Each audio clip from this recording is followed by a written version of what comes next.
Selamat sore rekan-rekan calon Fulbrighter Indonesia. Salam sejahtera dan sehat selalu ya dimanapun rekan-rekan berada. Selamat datang di sesi informasi daring untuk program Fulbright Visiting Scholar yang saat ini menerima aplikasi dari warga Indonesia hingga tenggat waktu pendaftaran 1 November 2022. Saya Mita dari tim komunikasi Aminef akan menjadi host dan juga moderator Anda pada sore hari ini. Kami juga ingin mengucapkan selamat datang kepada rekan-rekan yang juga bergabung di Facebook page. Ada Facebook page Aminef Fulbright Indonesia, Konjen Amerika Serikat di Medan, Education USA Indonesia, Relo Archipelago, dan juga My America Jakarta. Kalau Anda ingin menyusul kami untuk bergabung di dalam Zoom meeting ini supaya bisa ngobrol-ngobrol lebih lanjut dengan alumni, Anda masih bisa melaksanakannya ya. Silakan untuk menyimak tautan pendaftaran yang terdapat pada Instagram Story atau Facebook Story atau tweet kami yang paling terbaru hari ini. Nah, dalam waktu 90 menit ke depan, Anda akan mendapatkan informasi mengenai program Fulbright Visiting Scholar, dan Anda juga mendengarkan tips dan pengalaman dari dua orang alumni, terutama bagaimanakah caranya menulis research proposal atau project statement dan mencari calon tuan rumah riset di Amerika Serikat atau mencari host institution ya. Nah, dua alumni yang bergabung dengan Aminef adalah Dr. Kusrini Kadar dari Universitas Hasanuddin dan juga ada Dr. Mirza Satria Buana dari Universitas Lambung Mangkurat. Agar nanti acara dapat berlangsung dengan optimal, mohon untuk rekan-rekan yang ada di Zoom untuk bisa mute atau mematikan audio Anda ya. Nanti akan ada 2 kali sesi tanya-jawab. Yang pertama adalah tentang aspek administratif dari program, dan tanya-jawab kedua nanti adalah tanya-jawab seputar pengalaman dan juga tips dari alumni. Oke, untuk Anda yang berada di Zoom meeting, silakan nanti Anda ketikkan pertanyaan Anda di kolom chat, dan nanti boleh ditujukan secara private chat kepada saya selaku moderator acara.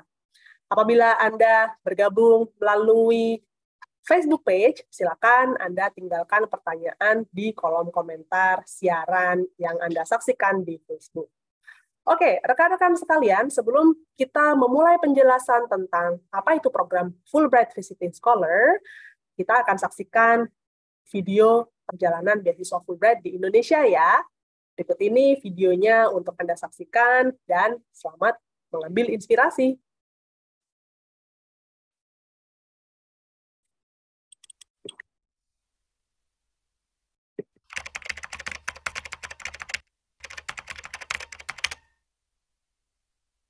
At the heart of the Fulbright program, the premier educational exchange program operated in over 150 countries worldwide, are the principles of international partnership and cooperation.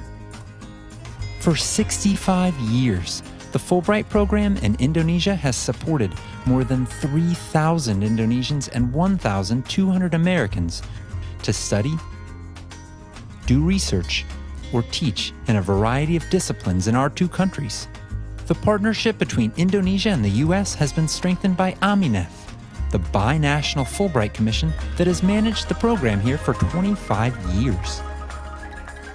This partnership continues to empower talented minds in both countries to experience new environments, contribute to their fields or professions, and inspire those around them. The most memorable experience from studying in the US, the opportunity to meet people from different backgrounds, from different countries, from different cultures. Because when I started to learn about others, at the same time I also learned about myself, about my weaknesses, about my strength, how I learn from others, how I share my experience with others. So we learn from one another. I think that's very important, which I might not ever get in other places. The opportunity to meet people from these, diversities. It was a once-in-a-lifetime experience, and I felt privileged every day that I had a Fulbright. For 2 years, I could study almost anything I wanted to learn what made Indonesia tick. Well, what was the important thing is it gave me an opportunity to study. I will never be able to go there to the US on my own. My family cannot support me to go that far. And going to the US was something extraordinarily fantastic at the time, you know. My Fulbright scholarship at Columbia did not only change, but basically dictated my life, the course of my life.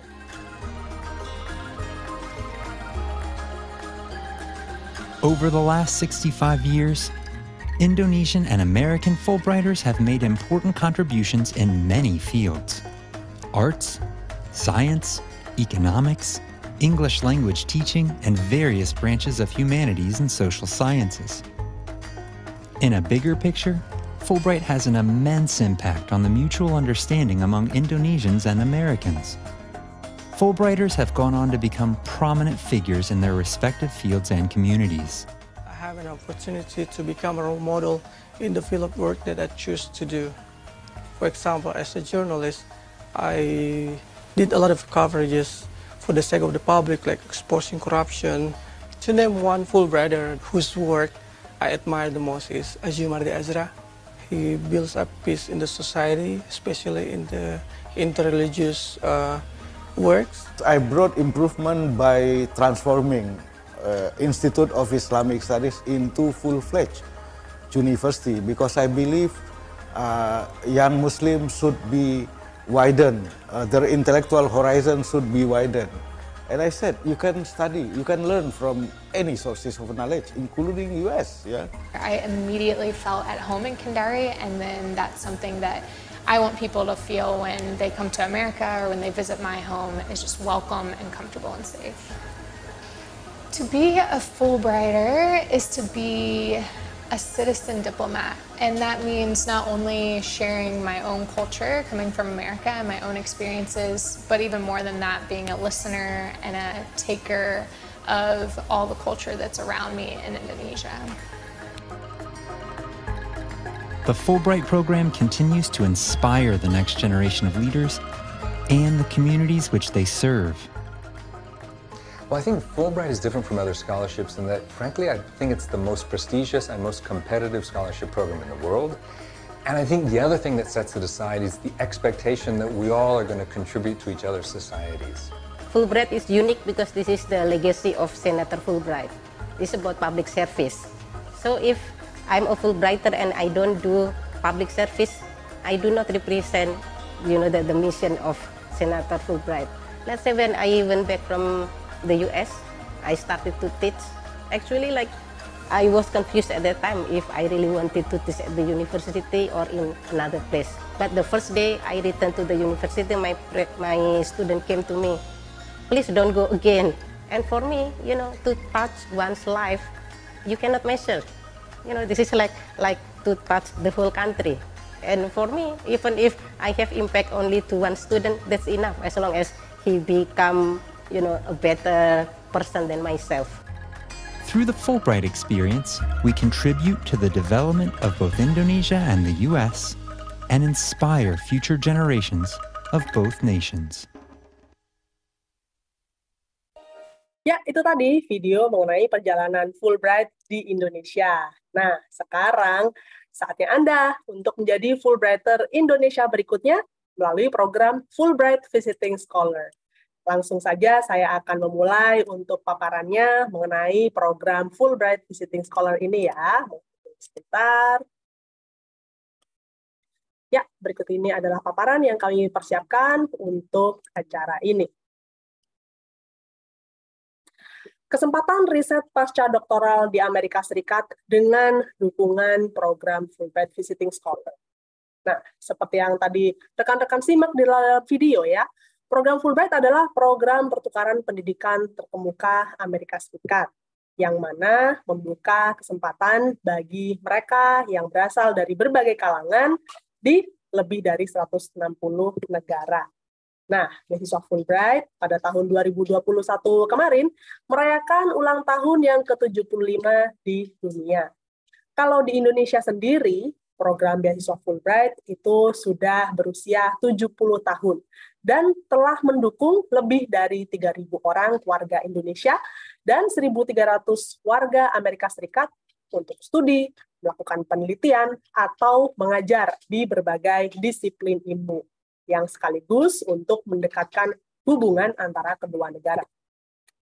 Di Indonesia, beasiswa Fulbright dikelola oleh American Indonesian Exchange Foundation yang merupakan yayasan nirlaba bangsa dan didirikan pada tahun 1992. Untuk program Fulbright yang dikelola oleh Aminef ini adalah salah satu program Fulbright yang terbesar di Asia Pasifik. Nah, tahun 2022 ini kami merayakan ulang tahun kami untuk Aminef yang ke-30 dan program Fulbright yang ke-70. Jadi, nantikan banyak sekali acara-acara yang akan kami adakan untuk memperingati perayaan ini. Nanti pantau terus laman dan juga kanal media sosial Aminef ya untuk informasinya. Beberapa penerima beasiswa Fulbright Visiting Scholar, diantaranya ada Dr. Haidar Bagir, Bapak Andreas Harsono, Profesor Mukhtar Pabutinggi, Profesor Pratiwi Sudarmono, lalu juga ada Profesor Dwikorita Karnawati, Dr. Baskara Wardaya, Profesor Nasardin Umar, dan juga Profesor Yan Jelawati. Sementara itu, untuk Fulbrighter Amerika yang mereka datang ke Indonesia untuk riset atau mengajar jenjang perguruan tinggi atau SMA, biasanya mereka juga tetap membina hubungan baik dengan institusi mereka di Indonesia. Jadi, program Fulbright mereka sudah selesai, namun jejaringnya masih tetap berjalan. Kita langsung saja memasuki mengenai program Fulbright Visiting Scholar. Program ini merupakan kesempatan bagi peneliti, akademisi, dan profesional Indonesia yang memiliki gelar doktor atau gelar lainnya yang setara yang ingin melakukan riset pasca doktoral di Amerika Serikat selama 3 sampai dengan 6 bulan. Preferensi akan diberikan kepada mereka yang memenuhi syarat yang belum memiliki pengalaman substansial di Amerika Serikat. Tujuan beasiswanya bukan untuk menghadiri konferensi atau menyelesaikan disertasi doktoral ya. Namun, bila nanti ketika berada di Amerika Serikat, kebetulan ada konferensi yang sesuai dengan bidang studi Anda, tentu Anda dapat juga menghadirinya ya. Persyaratan umum untuk melamar Fulbright Visiting Scholar adalah sebagai berikut. Warga negara Indonesia, berbakat kepemimpinan dan aktif di kegiatan sosial, memiliki kemampuan bahasa Inggris yang fasih, sanggup menyelesaikan penelitian di Amerika Serikat pada jangka waktu yang diusulkan, lalu kembali ke Indonesia setelah penelitian, dan komitmen pada bidang studi yang dipilih. Kalau untuk siapa sajakah yang bisa melamar program Fulbright Visiting Scholar, adalah mereka yang memiliki gelar S3 atau gelar lainnya yang setara, lalu memiliki kemahiran bahasa Inggris yang memadai untuk melaksanakan riset di Amerika Serikat. Tentunya untuk program ini, skor TOEFL memang tidak diperlukan, namun nanti formulir aplikasi Anda dan juga proses-proses tahapan yang Anda akan lalui akan berlangsung dalam bahasa Inggris ya. Lalu, kami juga memberikan preferensi kepada mereka yang sekiranya sudah menghubungi atau mengidentifikasi calon institusi di Amerika Serikat. Jadi, kalau Anda sudah mengetahui kira-kira institusi mana yang ingin dituju, boleh nanti dicantumkan di dalam formulir aplikasi ya. Kalau seumpamanya sudah memiliki letter of invitation atau surat undangan, boleh juga dicantumkan, walaupun hal tersebut tidak diwajibkan. Lalu yang berikutnya adalah memiliki rencana untuk menyelesaikan dan juga mempublikasikan penelitian Anda. Yang tidak memenuhi persyaratan adalah mereka yang saat ini sedang mengajar, belajar, atau melakukan penelitian di Amerika Serikat, berstatus permanent resident atau saat ini tinggal di Amerika Serikat, dan menerima visa J1 kategori profesor atau peneliti dalam 2 tahun terakhir, dan telah menerima beasiswa Fulbright dalam kurun waktu 5 tahun terakhir, serta anggota keluarga dekat karyawan Aminef atau Kedutaan Besar Amerika Serikat. Nah, fasilitas program yang ditawarkan adalah selama mengikuti proses di Indonesia, Anda akan diberikan tiket pesawat pulang pergi, akomodasi, dan juga uang saku untuk berbagai keperluan. Seperti contohnya, wawancara beasiswa, apabila wawancara berlangsung secara luring, atau nanti pada saat perlu hadir di Kedutaan Amerika Serikat untuk menjalankan wawancara visa, dan berbagai keperluan lainnya. Lalu nanti ketika sudah sampai di Amerika Serikat, Anda akan mendapatkan tunjangan hidup bulanan, tunjangan profesional, biaya laboratorium dan penelitian, tiket pesawat pulang pergi 1 kali, serta asuransi kesehatan. Untuk persyaratan mendaftarnya, nah silakan Anda mengisi formulir aplikasi daring, di mana nanti di dalamnya Anda perlu mengunggah dokumen-dokumen yang diperlukan, seperti contohnya bibliografi, SI project statement, surat rekomendasi, fotokopi transkrip akademis dan ijazah yang berlegalisir, fotokopi identitas, surat undangan dari institusi di Amerika Serikat, kalau Anda sudah memilikinya, dan juga SIP. Nah, untuk mendaftar, silakan masuk ke laman Aminef di www.aminef.or.id, lalu ikuti tombol-tombol yang ada, seperti contohnya klik yang bagian Grants for Indonesians, lalu klik yang Fulbright Scholarships, dan Fulbright Visiting Scholar. Nanti, kalau Anda sudah menemukan deskripsi program Fulbright Visiting Scholar, akan ada tautan yang bisa diklik untuk aplikasi daringnya, lalu nanti silakan Anda melakukan pendaftaran. Nah, untuk tenggat waktu pendaftarannya sendiri adalah di 1 November 2022. Jadi kurang lebih ada waktu 1,5 bulan lagi ya untuk mendaftar program ini. Untuk informasi lebih lanjut, silakan nanti masuk ke laman Aminef, www.aminef.or.id, untuk bisa mendapati informasi lebih lanjut mengenai program Fulbright Visiting Scholar. Anda juga bisa mengikuti kami di media sosial seperti Facebook page, Twitter, ataupun Instagram untuk mendapatkan informasi terkini dan juga cerita pengalaman dan motivasi dari para alumninya. Kalau ada pertanyaan, nah ini adalah sebuah kesempatan yang sangat bagus sekali. Silakan Anda sampaikan pertanyaan Anda di acara daring ini. Kalau seumpamanya nanti ada pertanyaan susulan, silakan Anda langsung telepon kami di kantor Aminef atau mengirimkan email kepada kami. Kami akan respon pada hari dan jam kerja. Bagaimanakah para alumni memaknai program Fulbright Visiting Scholar? Berikut ini kami akan tampilkan 2 suara alumni.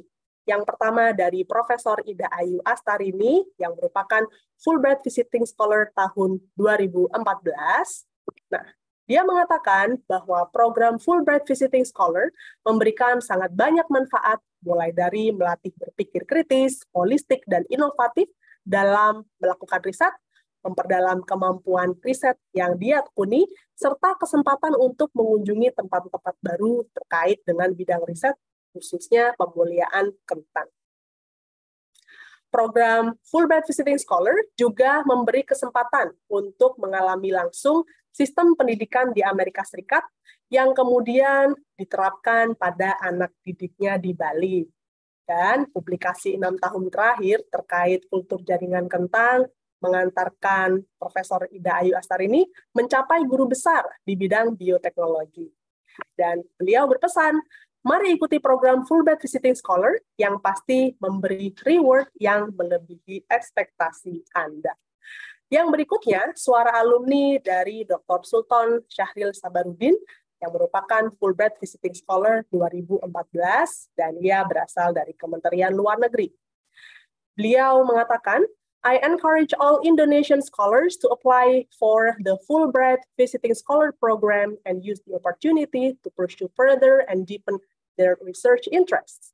Also, use the opportunity to build long-lasting friendships, relations, and networks with experts and practitioners during the research period in the US. Nah, oleh karena itu rekan-rekan, ini adalah kesempatan Anda untuk melakukan riset pasca doktoral di Amerika Serikat dengan program Fulbright Visiting Scholar ini.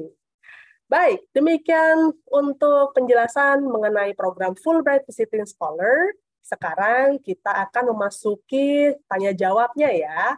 Oleh karena itu, saya akan melihat apakah ada pertanyaan yang bersifat administratif terlebih dahulu untuk dapat kami tanggapi di sesi tanya jawab pertanyaan ini. Kalau untuk sesi ini, kami ingin menghadirkan rekan kami, yaitu Rianti Hastuti dari tim Grants for Indonesians yang akan menjawab pertanyaan administratif Anda. Oke, untuk pertanyaan pertama, ada datang dari Bapak Heri Kustwoyo dari melalui Zoom chat. Nah, langsung saja kami akan membacakannya. Pertanyaannya adalah sebagai berikut ini, Rianti. Apakah tema penelitian untuk proposal harus mengikuti tema besar pemerintah Amerika Serikat atau sesuai kepakaran dari calon Fulbright Visiting Scholar? Lalu, apakah ada template khusus untuk letter of support dari institusi asal di Amerika Serikat? Silakan, Rianti, untuk disampaikan tanggapannya. Oke, baik. Terkait pertanyaan pertama, untuk bidang studi atau field of research yang bisa dilamar untuk program ini, pada dasarnya semua bidang studi bisa dilamar dan tidak ada ketentuan khusus, tetapi tentunya ada bidang studi yang berkaitan dengan penanganan pasien secara langsung, baik itu pasien manusia maupun pasien hewan yang tidak bisa dilakukan penelitiannya di Amerika. Untuk bidang lainnya silakan, bisa dilamar. Baik. Lalu yang kedua terkait LOI ya, template LOI. Ya. Untuk template khusus letter of support dari home institution atau institusi di Indonesia saat ini. Ya, kalau untuk itu maksudnya surat rekomendasi atau bagaimana? Untuk support melaksanakan program Fulbright Visiting Scholar, apakah yang bersangkutan perlu ada surat dari institusinya di Indonesia saat ini yang menyatakan bahwa institusi itu mendukung rencananya untuk mendaftar program Fulbright Visiting Scholar? Oke, mungkin ini bisa dituangkan di dalam surat rekomendasi. Jadi kalau Bapak Ibu perhatikan di surat rekomendasi, di beberapa persyaratan dokumen yang perlu disubmit untuk program beasiswa ini, salah satunya adalah surat rekomendasi. Surat rekomendasi ini bisa datang dari institusi atau atasan tempat Bapak Ibu bekerja, terkait bisa atau terkait pemberian izin atau hal lainnya di tentang penelitian Anda. Terkait template, kalau Bapak Ibu, mungkin ada beberapa yang sudah mengisi online application, ada pengisian surat rekomendasi ini bisa dilakukan dalam dua hal. Yang pertama dilakukan secara online. Jadi untuk Bapak Ibu jangan lupa untuk menuliskan nama dan juga alamat email pemberi rekomendasi di online application Bapak Ibu.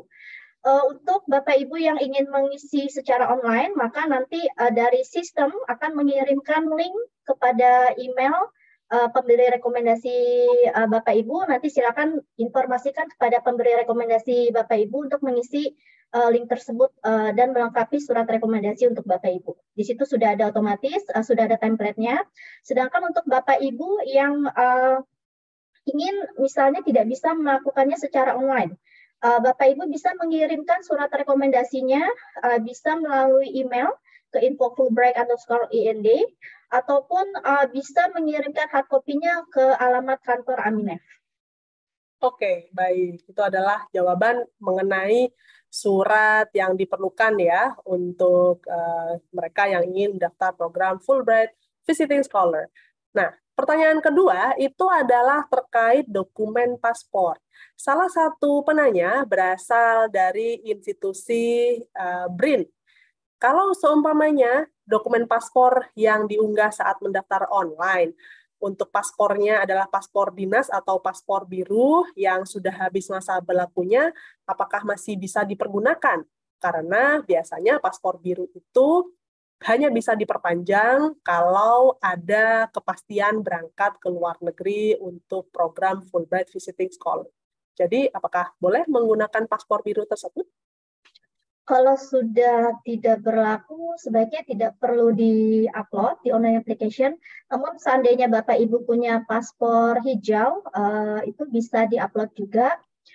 Namun saya ingin memberi catatan, pastikan bahwa nama paspor yang ada yang di-upload itu nanti akan sama. Misalnya pada saat berangkat yang akan digunakan adalah paspor biru. Namun pada saat ini ketersediaan paspor yang ada itu paspor hijau. Silakan upload paspor hijau Anda, namun pastikan bahwa nama paspor hijau Anda itu sesuai dengan nama yang tertera di paspor dinas nanti, ya. Karena kalau seandainya tidak kesesuaian, nanti akan ada konflik di dalam dokumen Bapak Ibu, baik itu dalam dokumen imigrasi ataupun dokumen Fulbright lainnya. Jadi pastikan namanya sesuai, kalau sesuai tidak masalah. Untuk initial application, memang untuk paspor itu bukan persyaratan utama, ya. Jadi ada ataupun tidak paspor, tidak ada masalah. Kalau ada silakan upload, kalau tidak juga tidak apa-apa. Paspor ini akan diperlukan nanti pada saat pembuatan dokumen imigrasi, namanya itu DS-2019. Nah, DS-2019 ini salah satu persyaratannya adalah paspor. Selain paspor, nanti juga Bapak Ibu akan melengkapi medical form, dan dua hal itu, dan juga satu hal lagi adalah grant document yang harus Bapak Ibu tanda tangani. Begitu 3 dokumen ini sudah lengkap, maka IIE, partner kami di Amerika, nanti akan membuatkan dokumen imigrasi untuk Bapak Ibu yang namanya DS-2019. Nah, makanya pastikan dulu namanya itu harus sesuai, supaya nanti tidak terjadi konflik untuk dokumen-dokumen selanjutnya. Baik, terima kasih untuk penjelasannya. Dan untuk dokumen paspor, apabila masih belum memilikinya, boleh menggunakan unggahan, yaitu scan atau hasil pindai KTP ataupun SIM, ya. Baik, pertanyaan berikutnya, apakah program Fulbright Visiting Scholar itu dapat dilamar untuk mereka yang saat ini posisinya tidak bekerja? Nah, ini adalah satu pertanyaan yang kita terima. Bagaimana, Rianti? Untuk tidak bekerja ya, terkait program ini kan diperuntukkan untuk penelitian ya. Dan penelitian itu tentunya nanti kami berharap, tidak hanya Aminef, juga Fulbright juga tentunya berharap setelah selesai penelitian akan ada kontribusinya. Ya, baik itu untuk Indonesia ataupun untuk masyarakat Indonesia pada umumnya. Gitu. Jadi, untuk terkait hal itu, nanti panitia seleksi kami akan memeriksa dokumen Anda, kelengkapan berkas, posisi Anda, dan lain hal sebagainya itu secara komprehensif. Nanti mereka akan mereview. Tentunya untuk program ini memang kuotanya juga terbatas. Tentunya untuk orang-orang terpilih saja dan orang-orang yang terbaik saja yang akan bisa mengikuti program beasiswa ini. Baik, terima kasih untuk tanggapannya. Pertanyaan berikutnya adalah mengenai rencana untuk membawa keluarga selama penelitian. Nah, dari sisi administratif, apa yang kita bisa sampaikan kepada penanya yang berencana membawa serta istri dan 2 anak yang berusia di bawah 21 tahun? Oke. Untuk dependen atau keluarga yang ingin ikut serta dalam program penelitian Bapak Ibu di Amerika, boleh kami perkenankan, tidak ada larangan. Namun sebagai informasi, Aminef serta Fulbright tidak memberikan support dana untuk para dependen Bapak Ibu. Jadi pastikan jika Bapak Ibu ingin membawa dependen, Bapak Ibu harus memiliki personal fund untuk membiayai dependen Bapak Ibu selama di Amerika. Untuk support dari Aminef, nanti kami akan membantu dalam hal proses visa. Ya, nanti visa, proses pendaftaran, registrasi, nanti semuanya akan dibantu oleh Aminef, dan juga untuk visa interview fee juga nanti tidak perlu membayar. Ya, untuk dokumen terkait dependen juga ada beberapa dokumen yang perlu Bapak Ibu submit, seperti bank statement serta paspor dependen Bapak Ibu. Baik, oke. Jadi itu adalah informasi secara administratif bagi rekan-rekan yang berniat untuk membawa keluarga untuk penelitian. Dan kebetulan juga di acara Zoom ini ada beberapa orang alumni Fulbright, dan salah satunya Bapak Irham Dilmi memberikan tanggapan. Saya pernah menjadi Fulbright Visiting Specialist dan membawa serta istri dan 1 anak usia 14 tahun. Kalau seumpamanya untuk rencana untuk anggaran biaya dan sebagainya, itu tergantung kepada lifestyle. Dalam hal ini, untuk cakupan dana beasiswa biasanya dapat di-manage dengan baik, sehingga beasiswa tersebut cukup untuk membawa keluarga. Nah, jadi kami harap itu bisa menjawab pertanyaan dari Pak Ati. Rianti, ada satu pertanyaan terakhir ya untuk sesi ini. Apakah penelitian itu dapat dilaksanakan oleh mereka yang merupakan bukan dosen dan mereka yang bekerja di instansi pemerintah? Nah, apa yang bisa kita sampaikan? Untuk program ini memang tidak hanya diperuntukkan untuk dosen. Jadi untuk para peneliti yang bekerja di lembaga penelitian di Indonesia boleh silakan melamar. Contohnya BRIN mungkin ya. Kami juga sering sekolah kami ada beberapa yang merupakan peneliti dari BRIN. Jadi tidak ada batasan terkait apakah harus dosen atau tidak. Oke, baik. Jadi intinya apabila sudah memenuhi persyaratan yang ditetapkan, Anda bolehlah seorang peneliti, akademisi, ataupun profesional, Anda bisa melamar program Fulbright Visiting Scholar untuk riset pasca doktoral di Amerika Serikat ya. Baik, terima kasih banyak Rianti untuk partisipasinya di tanya jawab ini. Nah, rekan-rekan sekalian, nanti Mbak Rianti juga bergabung di tanya jawab yang kedua. Barangkali masih ada tanya jawab yang sifatnya administratif. Nah, sekarang kita memasuki sesi bersama para alumninya ya. Nah, yang pertama ada Dr. Kusrini Kadar yang merupakan Fulbright Visiting Scholar 2021, di mana ia melaksanakan riset di bidang studi ilmu keperawatan di University of Illinois Chicago. Beliau adalah dosen senior di Fakultas Keperawatan Universitas Hasanuddin Makassar. Dan beliau ini menyelesaikan jenjang doktor dan master di bidang keperawatan kesehatan masyarakat dari Monash University dan juga gelar S1 keperawatan dari Universitas Indonesia. Dan untuk sore hari ini, Ibu Reni akan secara khusus menyampaikan pengalaman dia di dalam program Fulbright Visiting Scholar dan juga menyampaikan tips singkat bagaimana caranya untuk menuliskan project statement. Sebelum saya mempersilakan Ibu Rini di layar, nah saya sepertinya juga harus menyapa rekan-rekan alumni Fulbright yang sudah saya lihat hadir di dalam Zoom meeting ini. Saya lihat ada beberapa orang nama-nama yang familiar, ada seperti Ibu Ira Rasikawati, Bapak Hatip Abdul Qadir, lalu juga ada Ibu Erlinda Syam, Adetina Mei, dan sebagainya. Mohon maaf saya belum bisa menyebutkan satu persatu, namun terima kasih banyak untuk kehadiran Anda di acara ini. Kami harap ini menjadikan Anda untuk bisa tercerahkan ya, untuk informasi mengenai program Fulbright Visiting Scholar. Baik, langsung saja untuk berikutnya saya akan memberikan spotlight kepada Dr. Rini, Dr. Kusrini Kadar yang akan menyampaikan dari tips dan juga cerita pengalaman beliau. Silakan, Ibu Rini. Terima kasih Mbak Mita atas short introduction-nya. Sudah sangat lengkap ya. Sebelumnya suara saya jelas, Mbak Mita? Ya, sangat jelas, Ibu. Baik, saya share screen ya.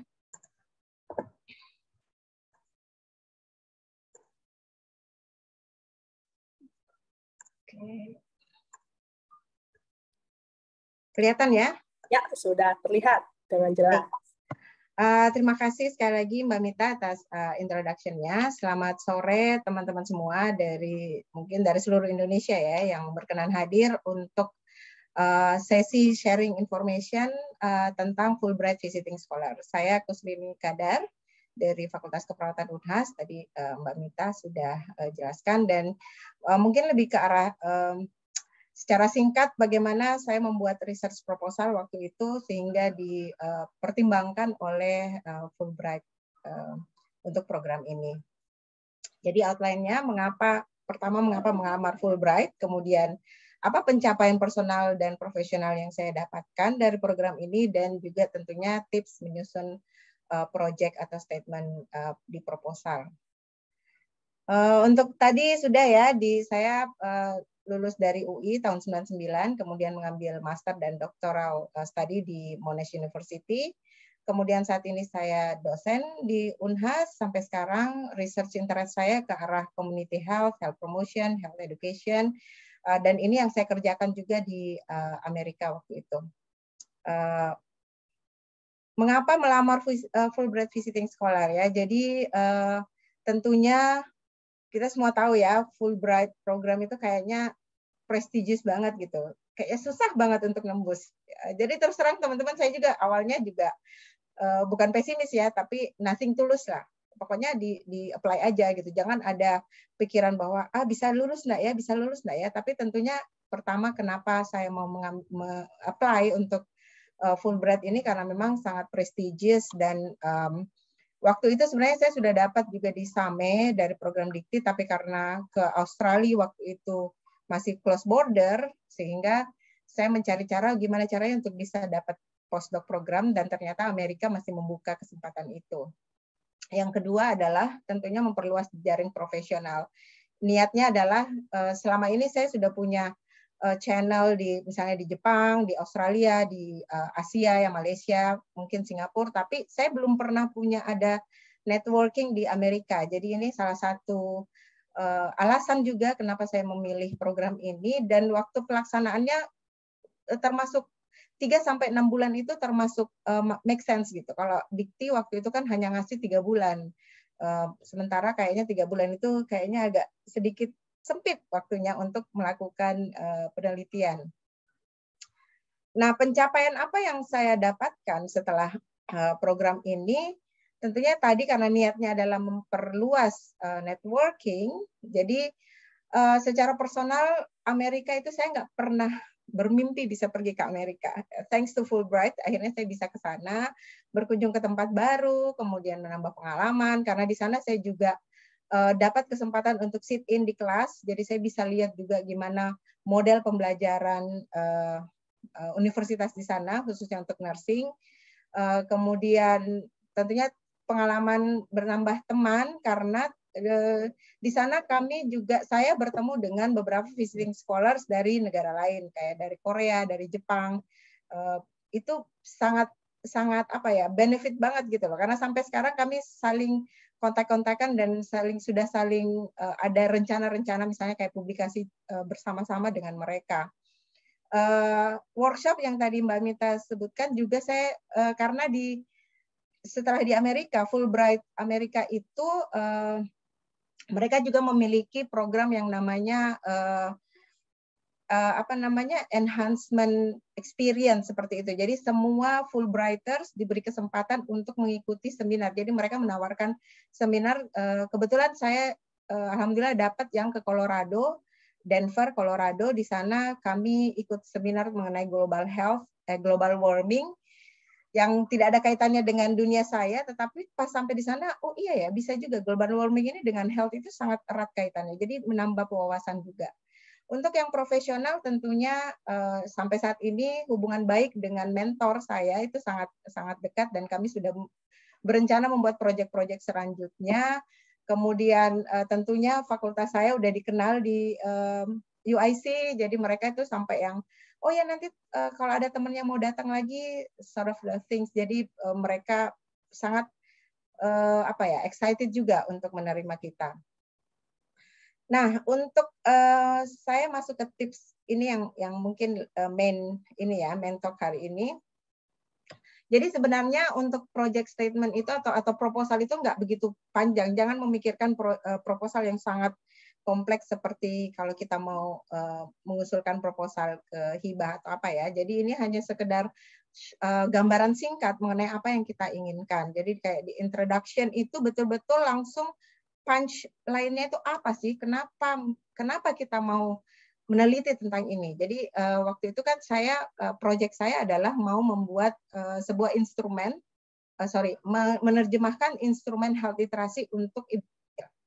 Tapi tentunya pada saat saya sampai di Amerika berkembang proyek itu. Nah, waktu saya wawancara itu saya menggunakan ini, alasan saya adalah karena instrumen ini sangat jarang sekali di seluruh dunia juga nggak ada, apalagi di Indonesia gitu. Jadi ini sangat penting sekali, dan itu di introduction itu sudah harus terlihat jelas, karena di situ ada poin di mana alasan kenapa kita mau melakukan topik tersebut, meneliti topik tersebut. Di metode juga harus sudah jelas metodenya apa gitu. Jadi jangan hanya misalnya kita menuliskan metode ini, metode penelitiannya nanti kuantitatif atau kualitatif, tetapi step-stepnya kalau bisa jelas. Jadi misalnya kalau kuantitatif mau model apa, kalau misalnya penelitian lab, apa stepnya, pertama apa, kedua apa. Jadi yang membaca pun sangat clear ya, sangat jelas dia mengerti apa yang akan kita lakukan di sana. Kemudian ini juga yang sangat penting lainnya adalah manfaat dari significant of the study, atau manfaat penelitian ini untuk Indonesia nanti apa? Seperti tadi yang saya bilang, bahwa instrumen ini sangat belum ada di Indonesia sama sekali. Jadi yang saya akan buat ini akan sangat bermanfaat buat teman-teman di puskesmas, di rumah sakit, kalau mereka mau mengkaji tentang health literasi dari ibu hamil. Dan ini pengkajian health literasi ini sangat penting sebenarnya untuk memberikan edukasi yang tepat pada ibu hamil. Kalau kita tidak mengkaji ini sebelumnya, bisa jadi edukasi yang kita berikan itu tidak akan sampai. Karena kita tidak tahu misalnya kayak level pemahamannya dan lain-lain sebagainya. Nah, ini significant of the study ini harus masuk di sini. Kemudian yang lain adalah timeline, jadi jelas kita minggu pertama, minggu kedua itu sudah harus kita visualisasikan. Dan tentunya referensi yang kita gunakan yang up to date ya, teman-teman. Janganlah yang, kecuali kalau bidangnya ya, kalau memang bidangnya itu memang memerlukan referensi di zaman yang lalu, lebih dari 10 tahun yang lalu ya nggak masalah. Tapi karena kebetulan bidang saya ini progresnya cepat, jadi saya menggunakan referensi yang 5 tahun terakhir itu sangat dibutuhkan.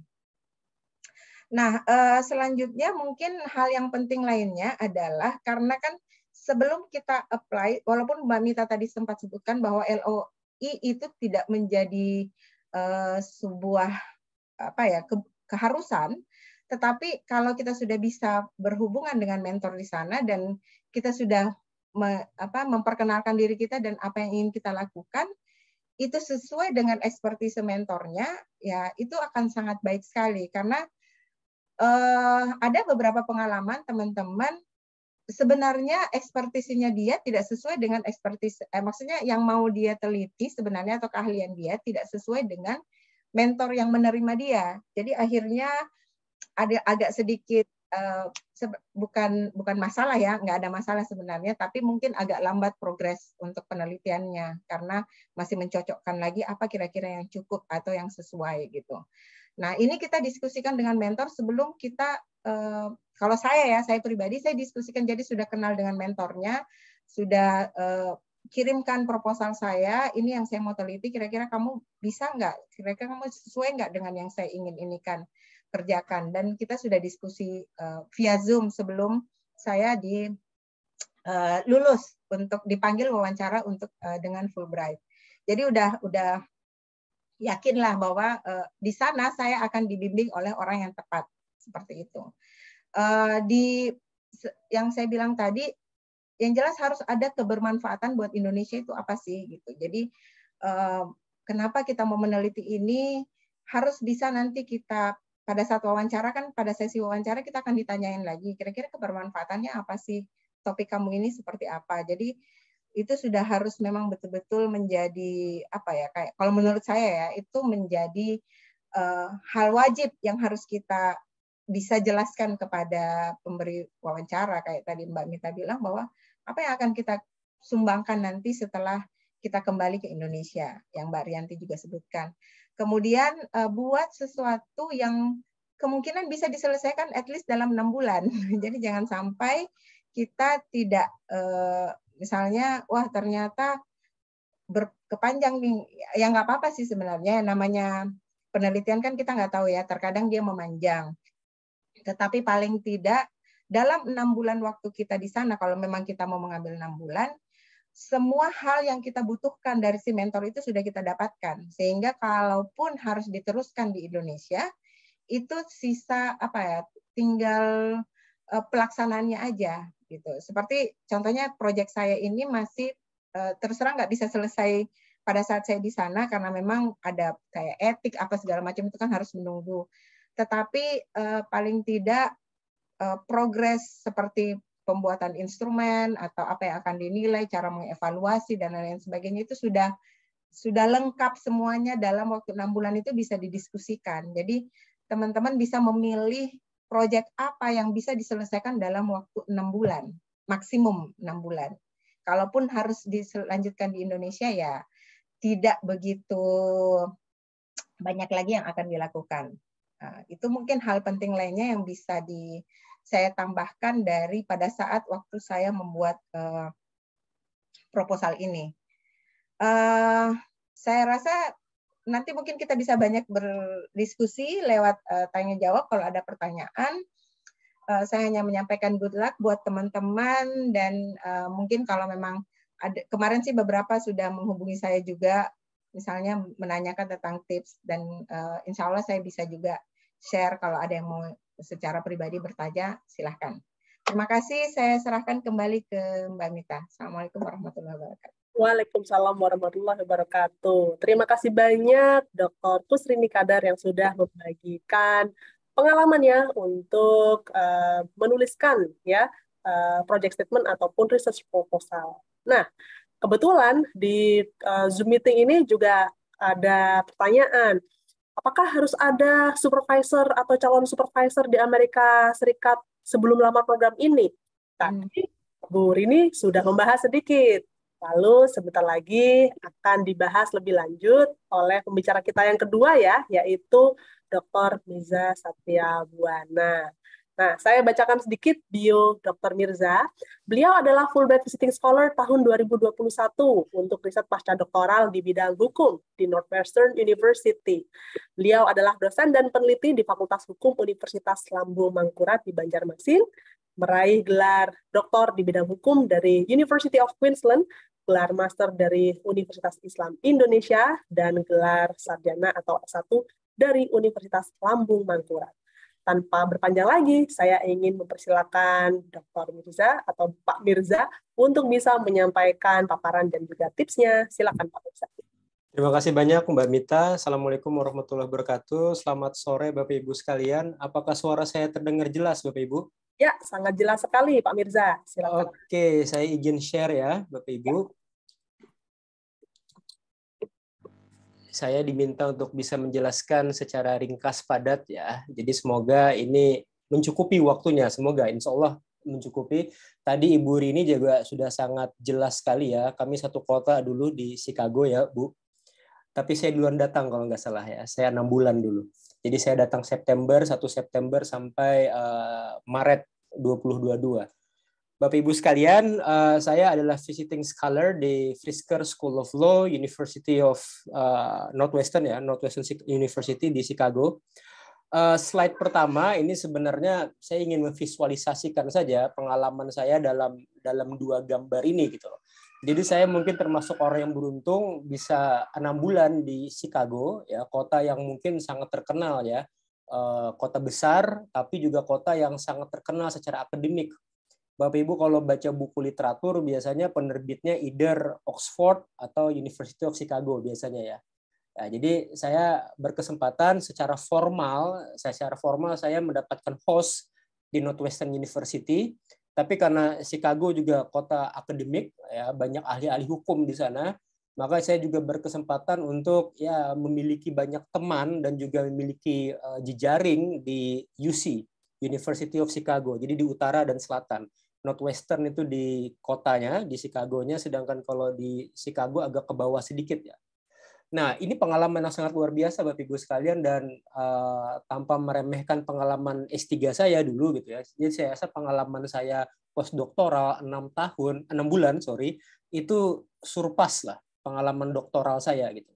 Jadi saya banyak dapat pengalaman berharga, saya mendapatkan banyak informasi dan juga ilmu-ilmu baru di sana yang sangat advance saya rasa, dan jejaring dari 2 universitas ini ya. Sebenarnya ada banyak lagi universitas lain, tadi UIC juga ada dan lain-lain banyak, tapi yang paling paling kuat di bidang hukum, yaitu di Northwestern atau di UC. Jadi saya dapat kedua-duanya, alhamdulillah. Ini merupakan hal yang sangat luar biasa yang mungkin ya tidak akan bisa saya dapatkan di tempat lain.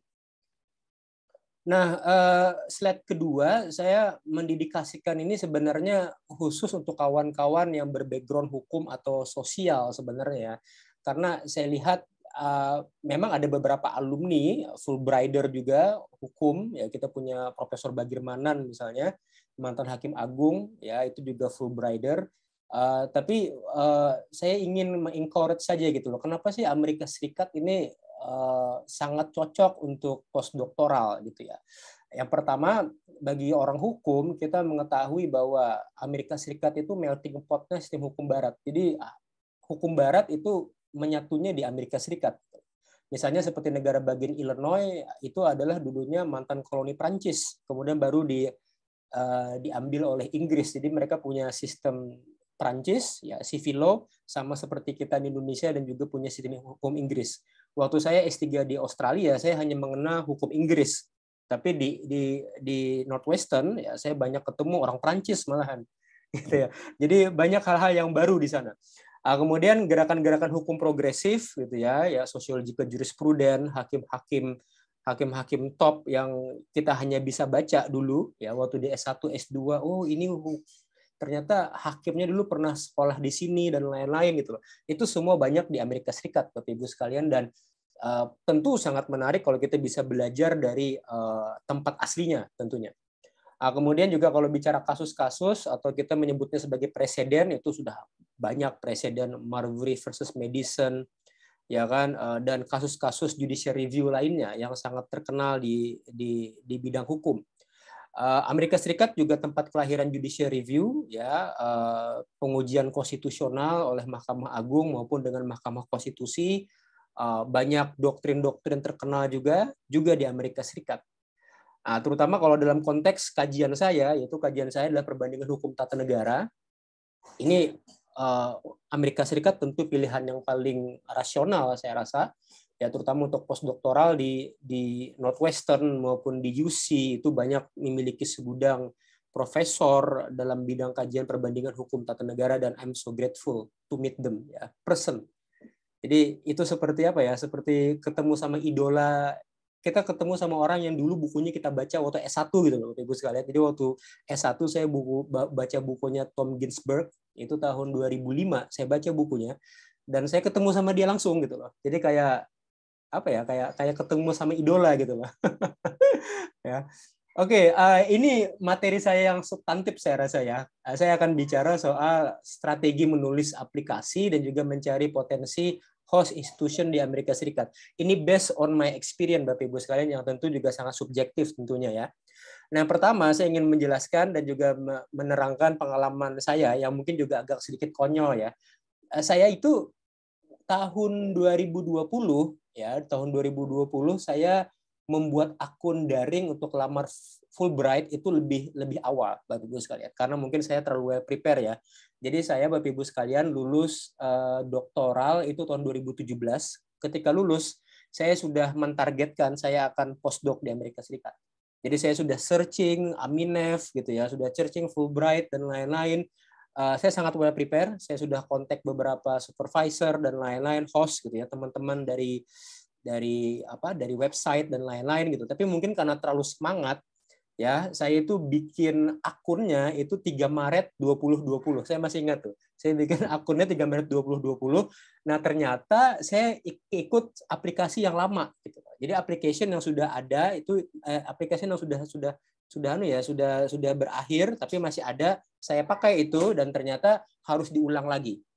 Nah, jadi berdasarkan pengalaman itu Bapak Ibu, tolong jangan terlalu bersemangat ya. Kita boleh bersemangat, kita boleh well prepare, tetapi juga jangan terlalu dini bikin akunnya ya, tapi juga jangan terlalu mendekati deadline. Jadi pastikan kalau bisa sih setelah mengikuti acara ini Bapak Ibu sekalian, saya ingat saya juga pernah ikut acara seperti ini tahun 2019 kalau nggak salah. Jadi saya pernah seperti Bapak Ibu sekalian gitu ya. Jadi mungkin setelah mengikuti program ini baru bikin akunnya. Jangan terburu-buru.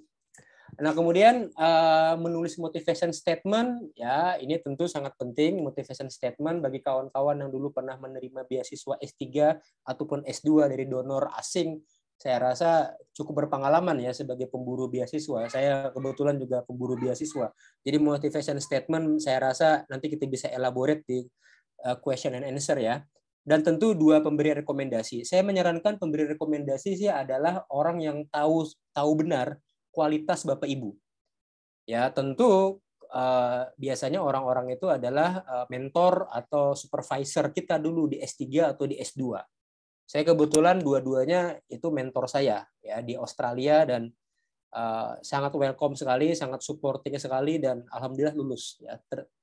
Alhamdulillah lolos ya. Mungkin karena sangat meyakinkan mereka menulisnya dengan sangat ya berdasarkan experience mereka terhadap saya ya, terhadap penilaian terhadap diri saya. Nah, kemudian saran berikutnya adalah kalau bisa Bapak Ibu sebelum menghubungi host ya atau calon host, Bapak Ibu sudah menyiapkan proposal terlebih dahulu. Ini menunjukkan kalau Bapak Ibu sekalian serius. Ya, jadi kalau Bapak Ibu cuman email ya memperkenalkan diri dan lain-lain atau cuman hanya narasi saja, takutnya nanti host tersebut menganggap kalian tidak serius. Jadi bagusnya sih kalau pengalaman saya bikin proposal singkat 3 halaman ya, dan proposal juga ditulis dengan sangat ringkas karena orang Amerika terkenal sebagai orang yang sangat simple. Mereka nggak mau ribet, mereka nggak akan baca proposal yang halamannya 5-10 halaman, nggak mungkin dibaca. Jadi bikin proposal sesingkat mungkin 2 halaman, 3 halaman, sampaikan kepada mereka, kita bisa diskusi berikutnya. Kemudian mencari host ya, saya 1 tahun Bapak Ibu sekalian, seperti yang saya bilang tadi dari 2018, 2019 saya punya banyak cerita drama, saya sudah banyak dapat LOE, ya kan, tapi akhirnya Northwestern yang saya pilih. Ya, jadi perlu waktu Bapak Ibu sekalian. Kalau saya pribadi 6-12 bulan itu untuk approach, ya kan. Akhirnya mendapatkan letter of recommendation. Nah, kemudian setelah sudah approach mereka, sudah intens bicara di email ya, diskusi, kemudian pastikan juga bahwa institusi mereka memiliki kerjasama dengan Fulbright.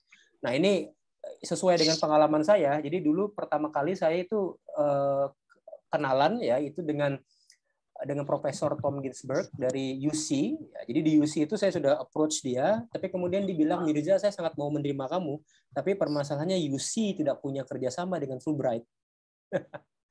Nah, itu permasalahannya. Jadi UC nggak punya kerjasama katanya. Ya, saya nggak tahu benar atau salah, tapi dia bilang saya rekomendasikan ke lain. Ya, saya rekomendasikan kamu ke Northwestern, dan Northwestern akhirnya bersedia. Jadi pastikan nggak semua. Jadi walaupun universitas itu universitas yang well known gitu ya, belum tentu dia memiliki kerjasama dengan Fulbright. Tidak hanya universitas Bapak Ibu sekalian, tapi juga bisa research center atau lembaga-lembaga lain yang relevan dengan riset Bapak Ibu sekalian. Nah, kemudian ini juga masalah pilihan institusi. Ya, jadi seperti saya bilang tadi, saya mendapatkan 3 letter of acceptance selama setahun lebih saya approach. Ada beberapa yang menerima saya, tetapi dengan narasi yang mengatakan bahwa oke, kamu bisa datang ke sini, kami support, tetapi nanti nggak ada office ya, gitu loh. Jadi ada universitas atau ada kampus yang hanya menyediakan saya meja dan kursi. Jadi nanti saya akan dikasih meja dan kursi di library. That's it, gitu loh. Dan saya mikir ya, saya 6 bulan riset serius tentunya kan. Saya tentu juga berhak untuk mendapatkan fasilitas yang proper gitu loh. Jadi Bapak Ibu pastikan kita milih-milih juga gitu loh. Jadi institusi itu apakah dia akan memberikan kita fasilitas yang proper nggak buat kebutuhan riset kita. Ya saya sih tentu di Northwestern saya mendapatkan sangat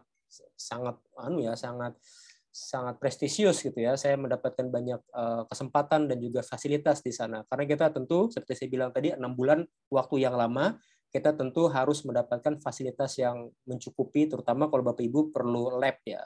Itu perlu ditanya dulu Bapak Ibu sekalian, laboratorinya bagaimana, perpustakaannya bagaimana, meja kerjanya bagaimana, sampai masalah-masalah kayak proofread. Ya, saya dapat proofread dulu waktu di Northwestern, ya minta aja. Ya kan, ya dikasih ya alhamdulillah. Jadi saya minta, saya bikin proposal, saya butuh proofread, dikasih. Ya, jadi ya Itu penting saya rasa supaya 6 bulan riset kita itu memang benar-benar bermakna dan kita bisa mengkapitalisasi itu. Saya rasa singkat saja Bapak Ibu perkenalan saya. Slide terakhir ini saya dedikasikan untuk leisure time saya gitu. Jadi 6 bulan itu Bapak Ibu cukup lama ya. Jadi waktu saya pertama kali nyampe ke Chicago, saya nggak bawa anak istri saya. Anak istri masih kecil, anak-anak saya masih kecil dan saya homesick waktu itu. Jadi saya harus nyari juga sesuatu yang bisa bikin saya merasa di rumah gitu, merasa feel like home gitu ya. Ya makanya saya banyak menghabiskan waktu juga untuk leisure time. Tapi intinya Bapak Ibu sekalian harus ada balance tentunya ya antara kerjaan di kampus dengan waktu kita leisure gitu. Tapi ya untuk mengencourage Bapak Ibu sekalian jangan khawatir karena Amerika terutama Chicago itu kota sangat besar dan kota yang ya kita bisa nyari hobi kita bisa have fun dan lain-lain supaya tentu kita juga nggak homesick dan kita tidak kecapean secara mental. Saya rasa demikian Mbak Mita presentasi dari saya tentu menunggu feedback dari kawan-kawan sekalian. Terima kasih. Wassalamualaikum warahmatullahi wabarakatuh. Waalaikumsalam warahmatullahi wabarakatuh. Terima kasih banyak untuk penjelasan dari Dr. Mirza Satria Buwana. Baik, sekarang kita memasuki tanya jawab yang kedua ya, bersama alumni untuk bisa menggali lebih dalam bagaimana pengalaman mereka di dalam program Fulbright Visiting Scholar ini. Nah, ini ada satu pertanyaan yang menarik yang perlu kita sampaikan kepada baik Ibu Rini maupun Pak Mirza. Untuk riset di Amerika Serikat, apakah harus menyelesaikan publikasi ketika saat di Amerika Serikat, terus setelah itu kembali ke Indonesia, atau untuk penyelesaian risetnya boleh di Indonesia? Nah, bagaimana berdasarkan pengalaman dari Pak Mirza maupun Ibu Rini? Silakan dari Ibu Rini dulu mungkin ya. Silakan. Ya, makasih Mbak Mita. Jadi sebenarnya tergantung kondisi ya, tergantung situasi yang kita hadapi di sana. Jadi pada saat saya awalnya itu berdiskusi dengan mentor, beliau memberikan banyak masukan-masukan terkait dengan proyek yang saya mau kerjakan, sehingga agak sedikit bergeser, tetap sama tentang edukasi pada ibu hamil, terkait health literasi ibu hamil, tetapi setelah kita berdiskusi, beliau menyarankan kenapa tidak mengevaluasi dulu apa edukasi yang mereka dapatkan. Jadi ada sedikit perubahan dari proyek yang saya ingin kerjakan. Jadi seperti membuat proposal ulang di sana. Jadi saya tidak sempat sampai membuat publikasi. Tetapi ada yang sudah saya buat draft publikasinya. Dan ini insya Allah dalam waktu singkat, nggak lama lagi saya akan submit. Tapi tentunya dengan diskusi. Jadi tergantung ya Mbak Mita, maksudnya kalau memang Bapak Ibu sudah punya draftnya juga, mungkin selama pas di sana juga bisa dipublish. Jadi tergantung kondisi kalau menurut saya.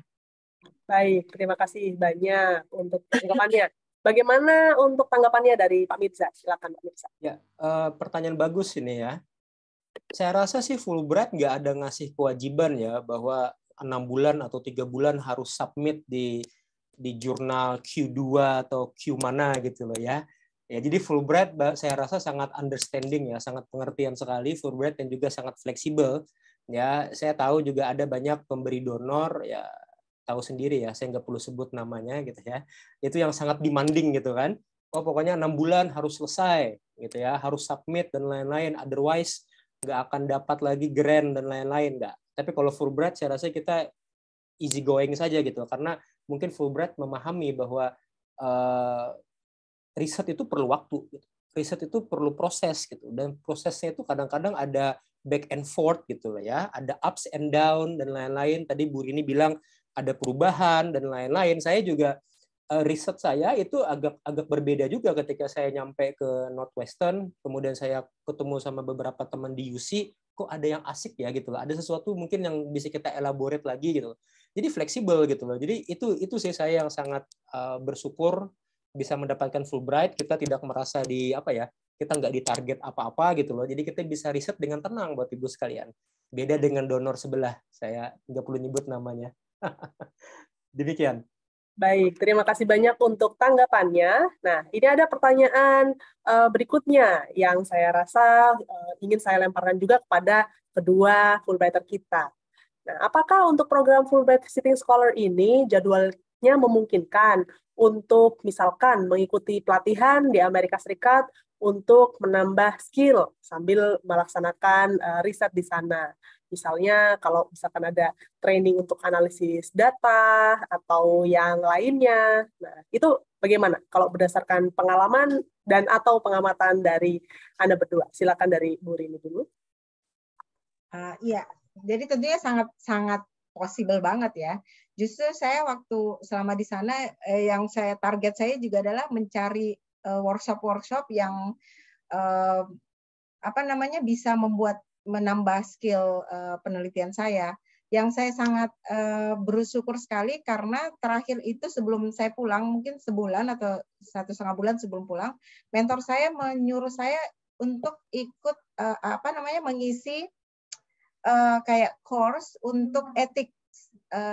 Jadi kan kalau di Amerika itu kalau semua mahasiswa S3 pasti mereka mengikuti course itu untuk mendapatkan sertifikat etik. Jadi maksudnya sudah melewati paham tentang etik penelitian sehingga nanti bisa digunakan pada saat nanti kita penelitian. Dan saya sangat bersyukur sekali karena itu kan internationally recognized, dapat sertifikat seperti itu. Jadi bisa banget cari conference atau cari workshop. Dan kami juga kebetulan di UIC itu setiap ada semacam workshop atau apapun itu yang terkait dengan untuk mereka menurut host kita itu bermanfaat buat kita, pasti diberitahukan. Ini akan ada, jadi udah ada jadwal-jadwal workshop, udah ada jadwal-jadwal pelatihan-pelatihan dan lain-lain, tinggal kita ngikutin dan itu gratis karena dari kampus. Seperti itu. Baik, terima kasih banyak Ibu Rini. Jadi jawabannya adalah bisa ya. Langsung saja kembali kepada Pak Mirza lagi. Bagaimana? Apakah ada yang ingin ditambahkan? Silakan. Ya, sama sebenarnya senada saja dengan Bu Rini ya. Jadi Fulbright memberikan kita banyak fleksibilitas dan mobilitas selama di Amerika Serikat. Jadi silahkan dicari saja workshop ya kira-kira yang bisa kita ikuti. Ya, saya sih mikirnya ya sekalian kita bisa ngelihat tempat-tempat baru kan, terutama itu di negara bagian Amerika Serikat ya. Kalau di luar Amerika Serikat agak sulit.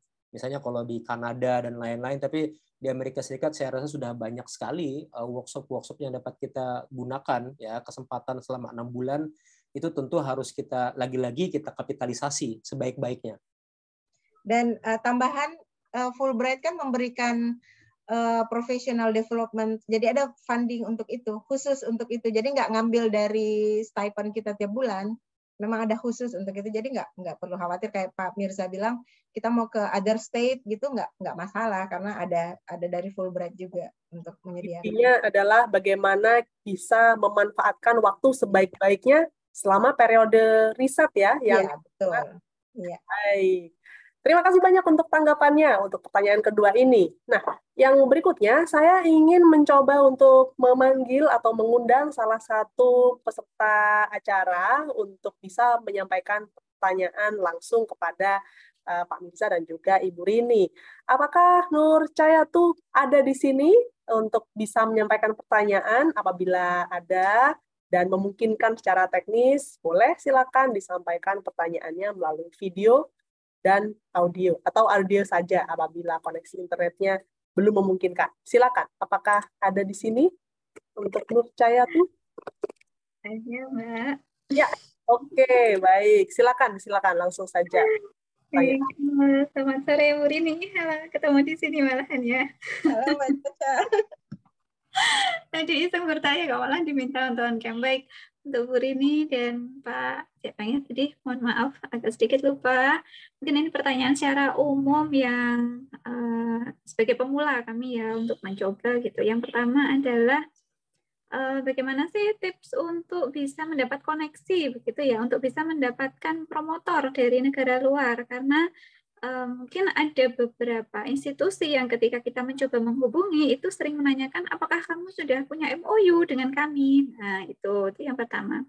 Kemudian yang kedua adalah terkait dengan riset project-nya. Nah, kalau tadi melihat dari keterangannya Bu Rini dan speaker yang satu tadi bahwa kita sebenarnya harus memilih itu ya dalam 6 bulan itu apa yang akan kita lakukan. Artinya tidak semua bagian dari atau tahapan riset kita itu kan harus dilakukan. Mungkin kita harus memilih begitu nih Bu. Nah, apakah memang fokusnya itu hanya di riset saja atau boleh di misalnya ke publikasinya atau pas menulis manuskripnya karena kita sudah ambil data nih di Indonesia gitu.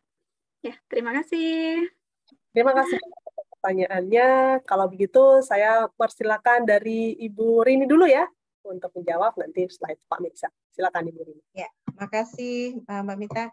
Jadi Mbak Caca ini kebetulan teman juga. Ya, jadi Mbak Caca untuk yang memilih host, terus terang saya nggak punya kenalan sama sekali di Amerika. Jadi Amerika itu sesuatu yang saya belum pernah jamah, maksudnya nggak ada koneksi. Jadi cara saya adalah memang saya kebetulan untuk pengalaman saya nggak menghubungi institusinya, tapi saya mencari teman yang pernah kuliah di US, kemudian minta dikenalkan. Jadi misalnya, saya mau ke ini dong, ada kenalan nggak gitu? Ini saya mau meneliti tentang ini. Menurut kamu punya nggak kenalan yang sesuai dengan topik saya? Dan kebetulan waktu itu alhamdulillah ada yang pas gitu ya. Biasanya kan mungkin juga nggak semudah itu ya. Alhamdulillah saya agak sedikit mudah waktu mencari host. Tetapi sebenarnya saya menghubungi dua sebenarnya. Jadi ada yang di North Carolina kalau nggak salah dan di UIC ini. Nah sebenarnya yang pertama saya hubungi itu yang North Carolina, tetapi mereka lambat responnya dibandingkan yang di UIC. Jadi akhirnya saya ke UIC aja. Which is sebenarnya mau ke North Carolina, ke UIC saya nggak punya bayangan juga ini kotanya di mana gitu. Nah, jadi kalau siapa yang kita dapat dan setelah diskusi juga enak, jadi itulah yang saya ambil. Kemudian untuk bagian riset yang mana, saya rasa kalau memang misalnya kalau Mbak Cacanya mau publikasi, target publikasi, kalau menurut saya misalnya metodenya kayak systematic review misalnya atau review study itu kan bisa dilaksanakan dalam waktu yang tidak begitu lama, atau cross-sectional study misalnya. Jangan memilih yang intervention misalnya yang harus ada perlakuan kemudian nanti harus ada lagi observasi, itu kan panjang. Jadi kalau mau bagian tahap publikasinya saja menurut saya sih mungkin bisa juga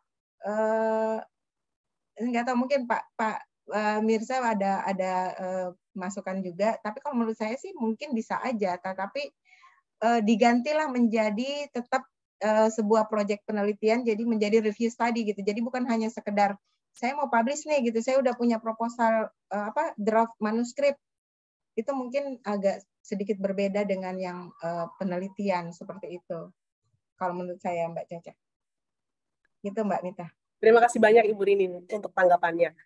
Untuk pertanyaan yang sama, gimana tanggapan dari Pak Mirza? Silakan. Ya, lagi-lagi mirip ya sama Ibu Rini ya, karena kami sama-sama alumni Australia, bukan Amerika ya Bu Rini ya.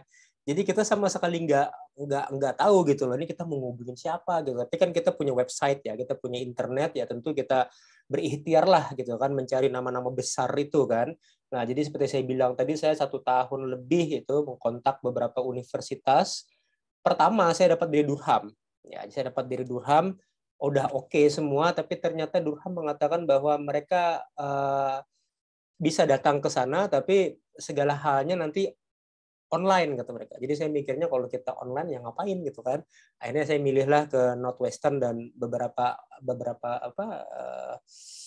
kesempatan-kesempatan lain gitu loh ya, yang bisa kita cari gitu loh. Jadi intinya sih ya kita memang harus mencari lewat website, dan kemudian ya seperti yang saya bilang tadi, kita harus menunjukkan minat kita gitu loh, bahwa kita memang benar-benar punya minat nih. Nah, sama satu lagi nih, host saya kebetulan di Northwestern, dia adalah mantan Fulbrighter. Jadi mungkin saya termasuk beruntung Bapak Ibu sekalian, jadi mantan host saya ini dia mantan Fulbrighter Amerika Eropa Barat kalau nggak salah ya. Jadi dia sangat ngerti gitu loh, dia sangat ngerti kebutuhannya Fulbrighter itu apa gitu loh. ya kan, dan dia juga tidak demanding banget gitu loh, dia nggak demanding. Mirza, yang penting itu kata dia, Fulbright itu bicara pengalaman, jadi dia bicara experience. Jadi apa yang kamu dapat, experience itu. Jadi dia nggak menuntut kita untuk kamu harus publish 1 atau 2 jurnal. No, lagi-lagi itu yang saya suka dari Fulbright gitu. Dia memberi kebebasan kita untuk merasakan, mengembrace culture Amerika gitu kan. Nah, kemudian ilmunya kita dapat, pengalaman juga kita dapat gitu. Jadi kalau di saya sih usahakan ya, mungkin kalau bisa cari coba profesor-profesor yang juga dulu mantan Fulbrighter gitu ya. Jadi mungkin pembawaannya lebih enak gitu loh. Karena waktu saya di Northwestern itu bawaannya enak banget. Jadi ketika chatting, ketika saya email, saya kasih proposal, wah dia langsung sangat welcome gitu. Saya ngerti kebutuhan kamu apa gitu. Itu sih saya sangat bersyukur sekali. Kemudian berkaitan dengan ini tentu penelitian hukum sama penelitian eksakta mungkin berbeda ya Bapak Ibu sekalian ya. Kalau hukum sih nggak terlalu ribet, kita nggak ada yang tahapan-tahapan yang seperti ke lab dan lain-lain. Jadi intinya sih kalau saya ya kita dapat bahan yang baru dan lain-lain dan kita nulis, ya kalau kita mau submit ya silahkan. Tapi ya tentu seperti saya bilang tadi, pastikan bahwa kita itu riset jangan terlalu yang jangan terlalu yang ambisius juga gitu loh. Ini kan bukan rocket science gitu kan. Ya kan, kita harus visible juga, 3 bulan selesai atau 6 bulan selesai. Saya sih bilang bahwa kalau 3 bulan tuh eman ya kalau bahasa Jawanya ya. Ya kita baru datang ke sana udah pulang aja gitu. Saya sih menyarankan Bapak Ibu sekalian ambil maksimal 6 bulan. Ya, jadi pengalaman itu sangat penuh lah dapat dirasakan kalau 6 bulan, pengalaman intelektual dan juga pengalaman sosialnya. Saya rasa itu Mbak tambahannya. Baik, terima kasih banyak Pak Mirza. Nah, tadi Pak Mirza sudah menyinggung ya mengenai research proposal. Apakah bisa diberikan tips yang singkat kalau versi Pak Mirza untuk menulis research proposal itu harus seperti apa supaya bisa menuliskan yang sekiranya memenangkan program Fulbright Visiting Scholar ini? Seperti yang saya bilang tadi ya, pengalaman saya sih berhadapan dengan lagi-lagi ini pengalaman orang hukum ya. Di Amerika Serikat mereka itu sangat concise gitu loh. Ya, jadi mereka sangat concise, mereka keep it simple. Ya, jadi mereka nggak akan baca proposal yang lebih dari 3 halaman. Saya yakin itu. Ya, jadi pastikan Bapak Ibu bisa mengelaborasi isu-isu yang mau dibahas gitu ya. Isunya kompleks, problematik gitu ya. Ya kan? Isu-isu yang hanya bisa dijawab, hanya bisa ditelusuri lewat bantuan program postdoc ini gitu. Nah, itu sih kalau menurut saya. Jadi orang Amerika sangat suka yang simple, yang ringkas, jebret aja gitu loh. Jadi apa isu hukum isu sosial atau isu hukum yang ingin dibahas dan kenapa penting gitu loh. Kenapa penting sekali dan apa kontribusi konkret kita nantinya kepada host tentunya. Nah, kemudian mungkin ini juga agak sedikit pendekatan yang bersifat persuasif ya. Kalau bisa Bapak Ibu sekalian, kutip juga dalam proposal itu beberapa tulisan, buku atau jurnal dari calon host kita. Ya, jadi kita kan tentu perlu juga memberikan apresiasi kan kepada profesor itu kan. Jadi waktu saya mau misalnya melamar ya, saya mau melamar seorang profesor sebagai host saya tentu harus bisa menimbulkan pesan positif gitu kan. Nah, pesan positif itu kan bisa tersampaikan dengan kita membaca buku beliau gitu loh. Nah, jadi dalam email misalnya saya bilang bahwa saya baca buku Bapak, saya baca buku Prof ya kan, dan saya tulis di proposal saya. Dan saya akan mengembangkan finding-finding yang sudah Bapak Ibu jelaskan dalam jurnal itu dalam proyek postdoc saya. Nah, itu sih mungkin beberapa tips yang mungkin yang lebih persuasif ya pendekatannya kepada calon host kita. Karena bagaimanapun juga profesor juga tentu perlu penghargaan kan. Dengan kita memberikan penghargaan nanti terbukalah kira-kira ya, semoga terbukalah nanti pintu postdoktoral kepada kita. Baik, terima kasih banyak untuk tanggapannya Pak Mirza. Nah, ini ada pertanyaan administratif yang kami rasa perlu juga kami jawab ya. Oleh karena itu, saya ingin mengundang Mbak Rianti untuk ke layar untuk bisa menjawab pertanyaan administratif ini. Nah, ada pertanyaan yaitu sebagai berikut. Grant untuk Fulbright Visiting Scholar itu meliputi stipend per bulan yang disesuaikan dengan di mana yang bersangkutan akan melaksanakan penelitian di Amerika Serikat, settling in, professional allowance, asuransi kesehatan, dan sebagainya. Terus kalau seumpamanya untuk biaya riset, itu bagaimana untuk biaya risetnya sendiri? Benar tadi Mita sampaikan ada beberapa grant yang akan diberikan bagi penerima beasiswa ini.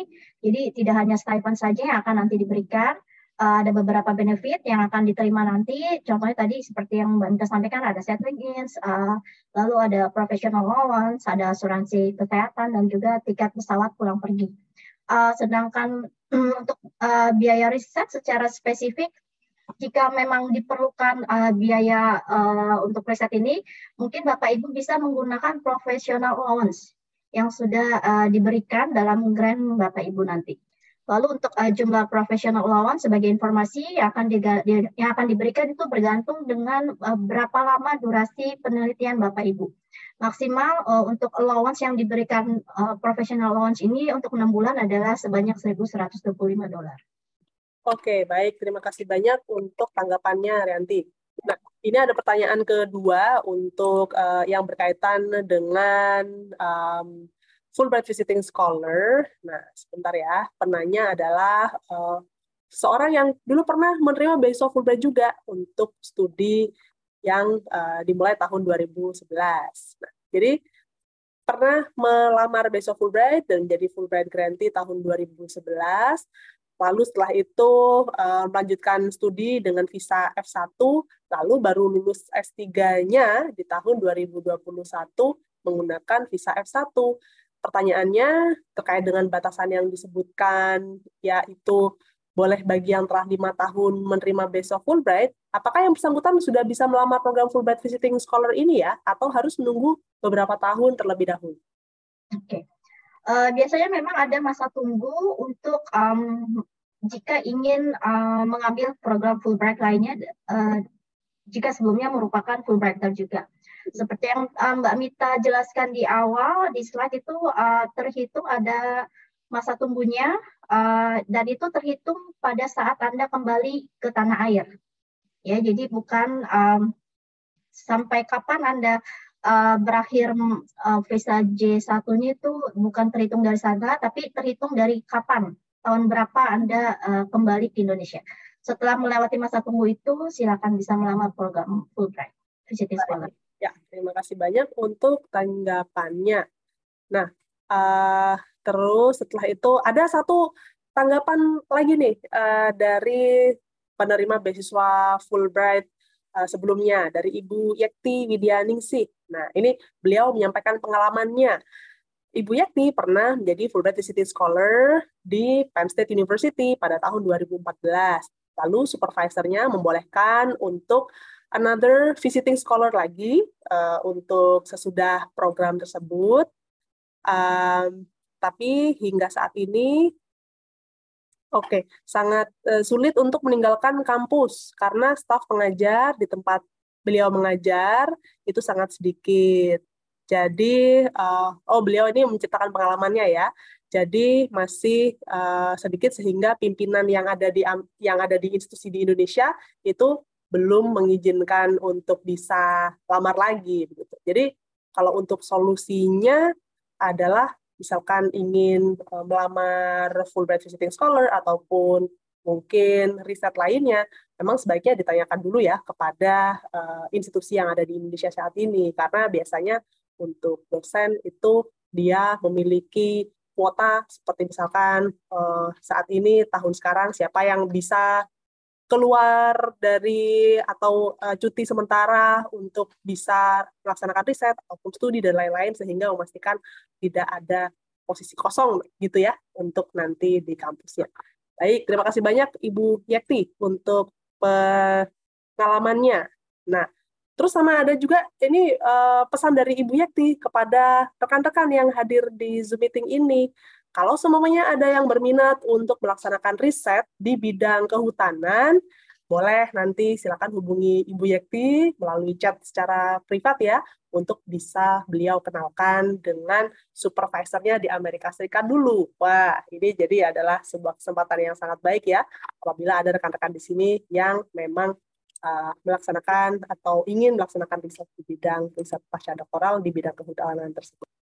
Oke, nah ini sudah menuju jam 5 waktu Indonesia Barat. Saya ingin menanyakan untuk pertanyaan terakhir mungkin ya kepada 2 orang alumni kita. Nah, nanti boleh dari Ibu Rini terlebih dahulu, lalu setelah itu kepada Pak Mirza. Kira-kira apa nih closing statement yang ingin dibagikan untuk mereka, para Fulbrighter Visiting Scholar Indonesia berikutnya? Silakan dibagikan, Ibu. Saya dulu ya? Ya, silakan. Oke. Ya, apa ya, mungkin untuk saya sih lebih ke arah persiapan ya, Mbak. Jadi kalau memang mau sebenarnya bukan cuma untuk Fulbright, untuk apapun itu,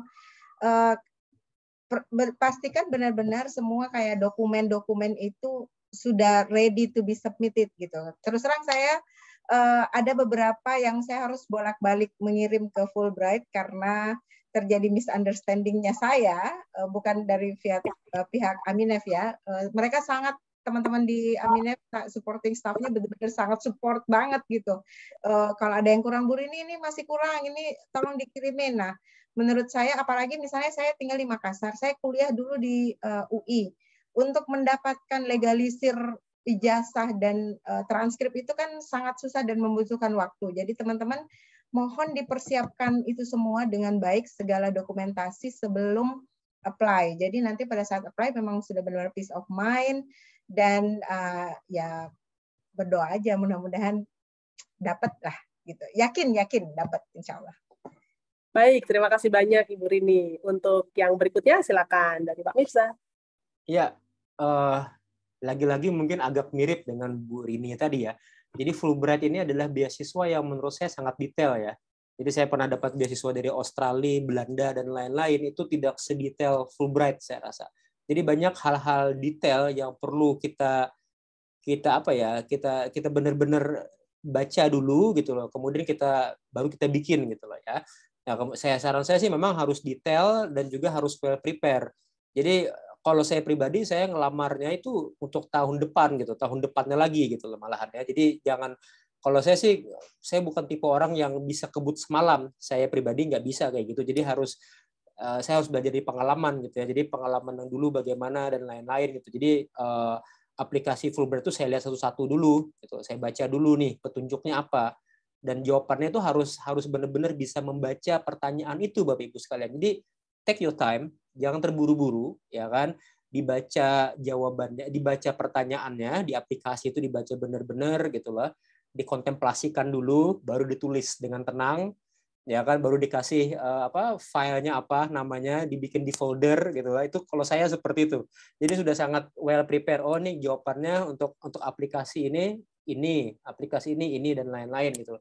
Kemudian persyaratan-persyaratannya juga banyak, ya kan, persyaratan dokumentasi dan lain-lain. Ya itu memang harus detail dan harus satu-satu. Kalau saya pribadi satu-satu saya memang kita niat ya. Jadi saya yakin Bapak Ibu kalau kita niat pasti ada jalan.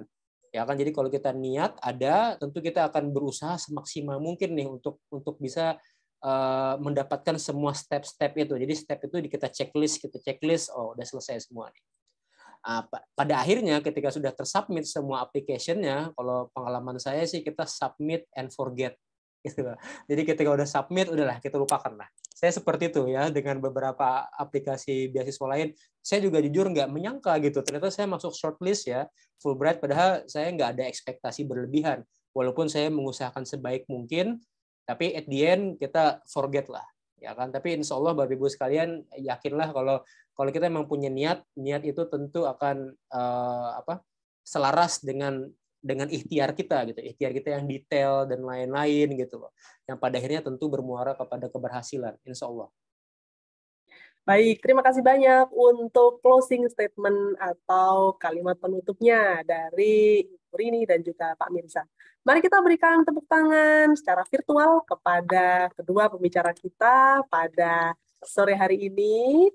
Nah, untuk informasi lebih lanjut mengenai program Fulbright Visiting Scholar, berikut ini informasinya ya di laman Aminef. Nah, sekarang saya akan buka laman Aminef di www.aminef.or.id. Nah, di sini rekan-rekan nanti silakan kunjungi yang Grants for Indonesians, lalu klik yang bagian programs, lalu klik yang Fulbright Scholarships, dan klik yang Fulbright Visiting Scholar. Di sini Anda akan menemukan informasi mengenai apa itu program Fulbright Visiting Scholar, terus persyaratan umum, persyaratan khusus, dan juga nanti fasilitas program dan lain-lain, dan juga tautan untuk mengisi aplikasi daringnya. Dan ingat, tenggat waktu pendaftaran adalah 1 November 2022 ya. Dan ada satu pertanyaan yang menarik dari Zoom. Bagaimanakah caranya kita bisa melihat kira-kira di Amerika Serikat itu Fulbrighter ada di mana saja, terus setelah itu siapa yang bisa menjadi potential host. Nah, Aminef mengelola database dari mereka yang menerima beasiswa baik itu Fulbrighter Indonesia maupun Fulbrighter Amerika Serikat. Kalau Anda ingin mengetahui untuk sebagai gambaran, kira-kira ada nggak ya Fulbrighter asal Indonesia Fulbrighter asal Amerika yang pernah ke Indonesia yang bisa menjadi potential host institution atau potential research advisor? Kliknya di sini, Grantees and Alumni, lalu klik yang bagian Alumni Directory. Di sini ada 2 bendera, Amerika dan juga Indonesia.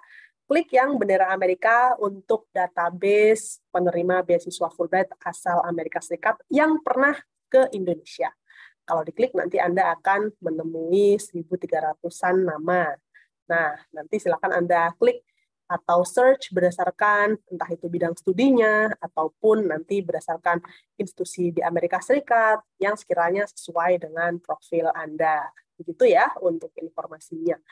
Terus setelah itu, untuk database ini memang memuat informasi-informasi yang umum saja, yaitu nama, bidang studi, lalu setelah itu institusi di Amerika, institusi di Indonesia, beliau mendapatkan program beasiswa apa, dan lain-lainnya. Jadi data-data sensitif seperti alamat email ataupun nomor telepon itu memang tidak diperuntukkan untuk umum. Apabila rekan-rekan ingin terhubung dengan penerima beasiswa Fulbright kami, baik itu dari Amerika maupun dari Indonesia, boleh sekali nanti kirim email kepada Aminef, silakan informasikan Anda ingin menghubungi siapa, nanti kami akan mencoba hubungkan Anda dengan yang bersangkutan, tentunya kalau yang bersangkutan memberikan izin untuk bisa membagikan datanya kepada Anda. Kurang lebih begitu ya. Nah, rekan-rekan sekalian, saya ingin mengundang semuanya yang hadir di Zoom ini untuk bisa menghidupkan layar untuk kita bisa foto bersama. Silakan Anda hidupkan layar Anda, kamera Anda, apabila Anda ingin berpartisipasi di grup foto ya.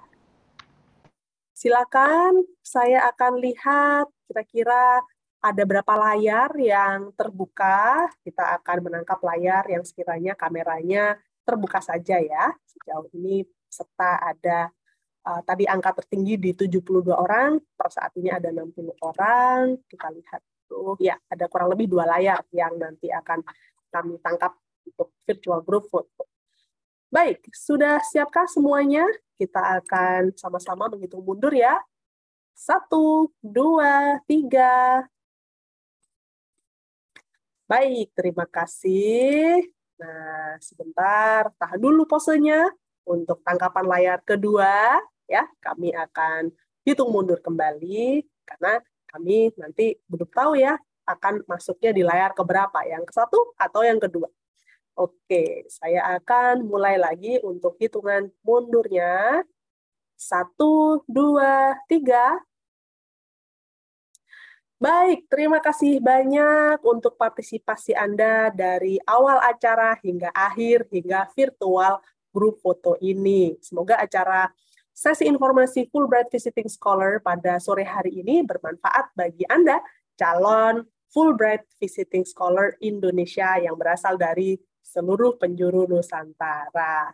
Nah, rekan-rekan sekalian, untuk Anda yang bergabung di Zoom, nanti ketika kami mengakhiri meeting, Anda akan mendapatkan tautan survei pasca acara. Kami ingin mengetahui pendapat Anda tentang acara ini, atau mungkin Anda memiliki masukan untuk sesi informasi daring Fulbright Visiting Scholar berikutnya. Jadi silakan Anda tinggalkan pesan Anda di sana. Untuk rekan-rekan yang tergabung di Facebook page, nanti kami juga akan bagikan link untuk tautan pasca acara yang melalui Google Form-nya. Ya.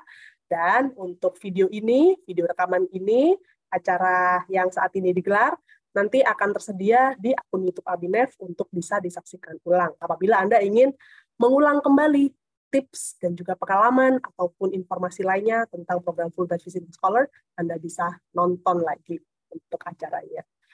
Oke, terima kasih banyak untuk partisipasinya. Sekali lagi, saya Mita, mewakili tim Aminef yang bertugas, juga mewakili Mbak Rianti Hastuti, Dr. Mirza Satria Buana, Dr. Pusri Nikadar yang bertindak sebagai speaker.